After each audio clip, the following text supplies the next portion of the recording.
ऋषि पंचमी की कहानी। ऋषि पंचमी व्रत कथा 2025 जाने पूरी कहानी और महत्व।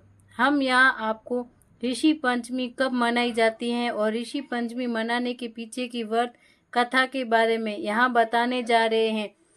नीचे बताई जा रही ऋषि पंचमी व्रत कथा का पाठ। आपको ऋषि पंचमी के दिन क्या करना चाहिए, इसे सप्त ऋषि का आशीर्वाद प्राप्त होता है।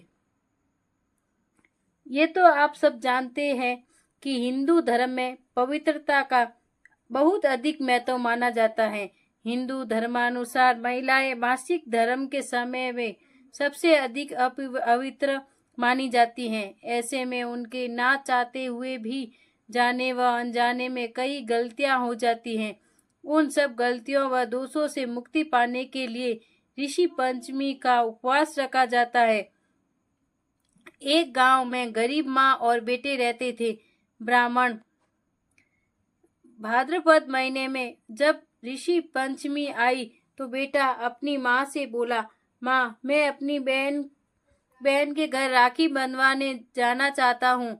माँ ने कहा, इस गरीबी में बहन के घर क्या लेकर जाएगा?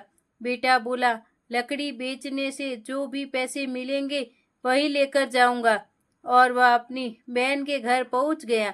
उस समय बहन सूत काट रही थी। सूत का धागा बार बार टूट रहा था। बहन उसे जोड़ने में व्यस्त थी। देख ही नहीं पाई कि भाई आया है।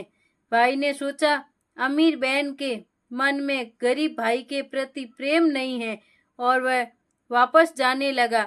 इतने में बहन का सूत का तार जुड़ गया। उसने जैसे ही नजर उठाई तो देखा भाई जा रहा है। वह दौड़कर गई और भाई से बोली, भैया मैं तुम्हारा ही इंतजार कर रही थी। सूत बार बार टूट रहा था, इसीलिए बोल नहीं पाई। भाई को बड़े प्यार से बिठाकर राखी बांधी। भाई ने अपनी बहन को बहुत सुंदर भेंट दी। बहन खुशी से पागल हो रही थी। उसने पड़ोसन से सलाह ली कि मेरा भाई आया है और उसके लिए क्या खाना बनाऊं। पड़ोसन ने कहा कि घी में चावल बना लेना और तेल का छौंक लगा देना। बहन भूली थी। पड़ोसन ने जैसा कहा वैसा ही किया। 2 घंटे हो गए। भाई ने कहा भूख लगी है। बहन ने भाई को पड़ोसन वाली बात बताई और कहा चावल अभी बने नहीं हैं। भाई ने समझाया, बहन चावल घी में नहीं बनते, दूध और चावल की खीर बना लो। बहन ने खीर बनाई और सबने भोजन किया। सुबह अंधेरे भाई को जाना था। बहन ने सुबह जल्दी उठकर गऊ पीसे और लड्डू बनाकर भाई के साथ डाल दिए। थोड़ी देर बाद बच्चे उठे और बोले, हमें भी लड्डू चाहिए। बच्चों को लड्डू दिए और लड्डू तोड़ा तो उसमें से सांप के छोटे छोटे टुकड़े निकले। उसे भाई की फिक्र होने लगी। वो तुरंत दौड़ी। बहुत दूर जाने के बाद भाई दिखा तो भाई को आवाज लगाई।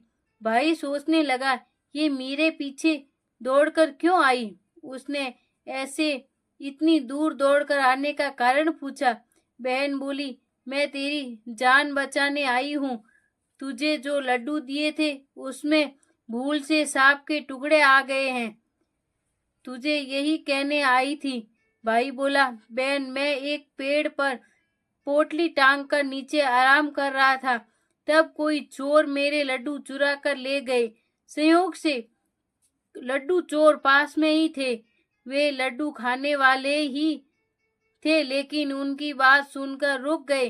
बहन के पास आकर बोले, तुमने हमारी जान बचाई है। आज से तुम हमारी धर्म बहन हो।